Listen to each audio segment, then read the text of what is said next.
আসসালামু আলাইকুম সবাইকে। শুভ সকাল। আশা করি সবাই ভালো আছেন। আমরাও আলহামদুলিল্লাহ আল্লাহর রহমতে ভালো আছি। আজকে সকালবেলা ওঠার পর থেকেই দেখছিলাম যে বৃষ্টির ভাবটা একটু কমে এসেছে। হয়তো আজকে রোদ উঠে যাবে। তো আমি সকালের সমস্ত কাজকর্ম শেষে এখন ১ কাপ চা খাওয়ার জন্য জানালার ধারে চলে এসেছি। কারণ এই জায়গাটা একটু বাতাস পাওয়া যায় ভালো, আর বাইরের ন্যাচারাল বাতাসটা না আসলে একটু অন্যরকমই হয়। ঘরের বাতাসের সাথে বাইরের বাতাসের একটা অন্যরকম পার্থক্য থাকে। ঘরে যতই আপনি ফ্যানের বাতাস খান বা এসিতে থাকেন, দেখবেন যে বাইরের যে ন্যাচারাল বাতাসটা ওইটার কিন্তু একটা তুলনাই হয় না, তাই না? সবই আসলে আল্লাহর রহমত। তো আমি এখানে চা খেতে খেতে বাতাস খাচ্ছিলাম। আর আমার বাসার এই কর্নারটাতে তো সবসময় বাতাসটা বেশি, সেটা আমি আগেও বলেছি। আর সেজন্য এখানে বসে থাকতে আমার খুব ভালো লাগে। তো যাই হোক, এখন চা খাওয়া শেষ করেই স্কুলে গিয়েছিলাম, মেয়েকে স্কুল থেকে নিয়ে এসেছি। আর দেখেন আসার সময় আমি কিছু জিনিস কিনেছি, এগুলো আমি আরএফএল বেস্ট বাই থেকে কিনেছি। আসলে আমার অনেক দিনের ইচ্ছে ছিল যে এই লাইট ক্যান্ডেলগুলো কিনবো, কিন্তু কিনবো করে না আর কেনা হচ্ছে না। মানে আমি আশেপাশের দোকানে এগুলো কখনো দেখতে পাইনি, আর আমার না ওইভাবে শপিংয়ে যাওয়া হয় না, যে খুব আয়োজন করে শপিংয়ে গিয়ে কেনাকাটা সেটা আসলে আমার হয় না। তো আমি দেখলাম যে ওদের স্কুলের ওখানে যে আরএফএল এর শোরুমটা আছে সেখানে ক্যান্ডেলগুলো পাওয়া যাচ্ছে। তো আমি ঘুরে ঘুরে কিন্তু কিছুদিন দেখেছি। অবশেষে আমি সিদ্ধান্ত নিলাম যে কয়েকটা ক্যান্ডেল কিনবো। আরও কিছু কেনার ইচ্ছা আছে, তবে আপাতত আমি এতটুকুই কিনবো। কারণ আমার কাছে না মনে হয় আমার সামর্থ্যের মধ্যে আমার শখটা পূরণ করতে হবে। সামর্থ্যের বাইরে গিয়ে কিন্তু শখটা পূরণ করা যায় না। এজন্য আমি প্রতি মাসে কিছু কিছু সেভিংস যা করি সেটা দিয়েই মোটামুটি ঘরের জিনিসপত্র কিনি। কারণ ছেলে মানুষের কিন্তু হোম ডেকোরের প্রতি কোনো আগ্রহ নেই। এটা তো শুধু মেয়েদেরই থাকে। তো আমি এই জন্য প্রতি মাসের একটু একটু সেভিংস দিয়ে এগুলো কিনি। আর আজকে আমার আরও কিছু পার্সেল এসেছে। এগুলো হচ্ছে এক ধরনের ক্যানভাস। এটা আমি আসলে অনলাইন থেকে নিয়েছি। এগুলো আমি আমার রুমে বেডের যে সাইডটা থাকে সেই সাইডটাতে দিতে চাচ্ছিলাম অনেক দিন ধরেই। তো বললাম না যে আমি প্রতি মাসে কিছু কিছু যে সেভিংসটা রাখি সেটা দিয়েই মূলত এগুলো আমি শপিং করি। সেটার জন্য আমার মানে হাজব্যান্ডের কাছে আমি টাকা পয়সা চাই না বা কিছু। কারণ আমার শখগুলো আসলে পূরণ করার দায়িত্বটা তো আমারই। সেটা কেউ করে দিবে না। আর আমার মনে হয় প্রত্যেক মেয়েদেরই এরকম কিছু কিছু সেভিংস রাখা উচিত নিজের শখগুলো পূরণ করার জন্য। এখানে আমি আরেকটা পার্সেল অর্ডার করেছিলাম। সেখানে অনেক কিছু ছিল। এটা একটা কম্বো প্যাকেজ ছিল। আর দুটো কিন্তু আমি একটা অনলাইন শপ থেকে অর্ডার করেছি। তো আমার এখানে আর কি একটা বাবুই পাখির বাসা ছিল। তার উপর একটা ফুলের বাকেট দিয়েছিল। তারপর বেশ কিছু ক্যানভাস দিয়েছিল। আর সাথে ছিল একটা ওয়েলকাম হোমের একটা ক্যানভাস।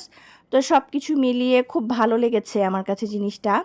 এই বিশেষ করে বাবুই পাখির বাসাটা কিন্তু আমার খুব পছন্দ হয়েছে। আর আমি ক্যানভাসগুলাও চুজ করেছি এখানে একটু লাইট কালারের, কারণ এটা আমি আমার বেডরুমে লাগাবো ভেবেছি। একটা ফেরি লাইটও দিয়েছিল ওরা। তো সব কিছু মিলিয়ে আমার কাছে ভালোই লেগেছে। আর হোম ডেকোরের জিনিস দেখলে তো আসলে মেয়েরা একটু অন্যরকমই খুশি অনুভব করে। এটা তো মেয়েদের ঘর সাজাতে পছন্দ, এটা সবাই জানে। তো আমিও কিন্তু এর ব্যতিক্রম নই। এদিকে সন্ধ্যায় হাজব্যান্ড আসার সময় পুরি নিয়ে এসেছে, কারণ আজকে না আমি কোনো নাস্তা বানাবো না। আমার আসলে আজকে নাস্তা বানাতে একদম ইচ্ছে করছে না। কারণ আজকে বৃহস্পতিবার, তো এই দিনটা আমার মনে হয় যে একটু কাজ থেকে আমি হালকা পাতলা করে ছুটি নেই। তো এই জন্য আজকে হাজব্যান্ডকে বলেছিলাম বাইরে থেকে পুরি নিয়ে আসো। আর এদিকে আমি আম কেটে দিলাম, বাসায় একটু মিষ্টি ছিল, তো এগুলো দিয়ে আমি সন্ধ্যার নাস্তাটা সার্ভ করে দিলাম। আর আমার বাচ্চারা না পুরিটা খেতে কিন্তু বেশ পছন্দ করে। সেজন্য আমার হাজব্যান্ডকে বলেছিলাম একটু বেশি করেই নিয়ে এসো, কারণ ওরা কয়েকটা খেয়ে ফেলে।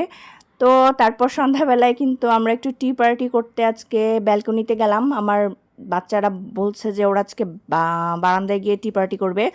তো ওই যে নতুন হোম ডেকোরের কিছু কিছু জিনিস সাজিয়েছি সেগুলো নিয়েই আর কি চলে গেলাম বারান্দাতে। তো ভালোই লাগছিল অবশ্য বারান্দায় গিয়ে এভাবে টি পার্টি করতে। আর বাচ্চারা তো খুব খুশি। দেখেন এই বাবুই পাখিটা কিন্তু আমি এখানে সাজিয়েছি বারান্দার কাছে। আর এটা কিন্তু দেখতে খুব ভালো লাগছে, একদম ফেরি লাইটটা। তবে এটা আমি সবসময় বারান্দাতে রাখবো না, এটা আমি ঘরেই রাখবো, কারণ বারান্দায় না প্রচুর ধুলো হয়। তো দেখা যাবে ধুলোতে জিনিসটা নষ্ট হয়ে যাবে। হয়তো কখনো কখনো সন্ধ্যাবেলায় আমি এটা বারান্দায় নিয়ে এভাবে একটু সবাই কোয়ালিটি টাইম স্পেন্ড করব। আর আমার ছেলেও কিন্তু আজকে আমাদের সাথে চা খেতে এসেছে। সে কিন্তু কখনো চা খায় না, মানে এই প্রথম সে মনে হয় আগ্রহ করে চা খাচ্ছে শুধু আমাদের সাথে টি পার্টি অ্যাটেন্ড করবে দেখে। মেয়ের অবশ্য অভ্যাস আছে চা কফি খাওয়ার, সে খুব আগ্রহ করেই খায়। তো ছেলে আজকে বলছে মা আমিও খাবো। ঠিক আছে তাহলে খাও। আর আমরা তো ব্যালকনিতে বসে বসে মানে বাইরের দৃশ্যটা উপভোগ করছিলাম। আর ব্যালকনিতে তো সবসময় বাতাস থাকেই, যদিও আজকে কিন্তু একটু গরম গরমই পড়েছে। মানে এতদিন যে বৃষ্টির একটা ভাব ছিল সেটা কমে গিয়েছে, তবুও খারাপ লাগছিল না। একটা ঠান্ডা ঠান্ডা বাতাস ব্যালকনিতে সবসময় পাওয়া যায়। তো আর এই যে আমার ক্যান্ডেলগুলো দিয়ে কিন্তু আমি আমার চায়ের ট্রেটা ডেকোরেট করেছি। নিজের কাছেও ভালোই লাগছিল, আসলে এইভাবে সময় কাটাতে ভালোই লাগে। আমরা আবার একটু গানও শুনেছিলাম, তবে সেটা আর মানে দেইনি, কপিরাইট আসবে দেখে। আর রাত্রিবেলা না আজকে হাজব্যান্ড বলছে খিচুড়ি খাবে। তো আমি আজকে কিছু রান্না করতেই চাইনি, যেহেতু আজকে থার্সডে নাইট। তবুও হাজব্যান্ডের আবদার রক্ষা করার জন্য কিন্তু এগুলো করতেই হলো, কারণ তার নাকি হচ্ছে বৃষ্টির মধ্যে এবার খিচুড়ি খাওয়া হয়নি আমার, তো সেই জন্য খিচুড়ি খেতে হবে। তো আমি সেজন্য একটু অ্যারেঞ্জ করলাম। রাত্রিবেলা হালকা পাতলার মধ্যেই একটু খিচুড়ি করেছিলাম, আর ডিম ভুনা, মুরগির মাংস, এইটুকুই, তেমন কিছু না। কারণ আমি আজকে আসলে বললাম না থার্সডে নাইটে আমি তেমন কোনো কাজ করতে চাই না, তবে আজকে শুধু তার আবদার রক্ষা করার জন্যই আমি হচ্ছে আমার এই রাতের খাবারের আয়োজনটা করলাম। আর খিচুড়িটা হচ্ছে পোলাওর চাল দিয়ে ভুনা করে করেছিলাম। এটা কিন্তু খেতে বেশ ভালোই লাগে, আর আমার হাতে মাশাল্লাহ খিচুড়িটা বেশ ভালোই হয়। সব আইটেম সেরকম ভালো হয় কিনা জানি না, তবে খিচুড়িটা ভালো লাগে। তো বাচ্চাদেরকে খেতে ডাকছি, আর আমাদের না এগুলো করতে করতে কিন্তু আজকে অনেক রাত হয়ে গেছে। রাত প্রায় তখন মানে 10:30টার মতো বেজে গেছে, কারণ আমার কাজ শুরুই আমি করেছি দেরি করে। তো সেই কারণে আর খাওয়া দাওয়া শেষ করে তো রাত্রেবেলা এখন ঘুমানোর আয়োজন চলছে। আর রাত্রিবেলা হঠাৎ করে দেখলাম যে কারেন্ট চলে গিয়েছে, তো আমি আমার ল্যাম্পটা একটু জ্বালিয়ে দিয়েছিলাম, জানি ওরা ভয় না পায়। আর আজকের ব্লগটা এই পর্যন্তই। ভালো থাকবেন সবাই, ধন্যবাদ সবাইকে।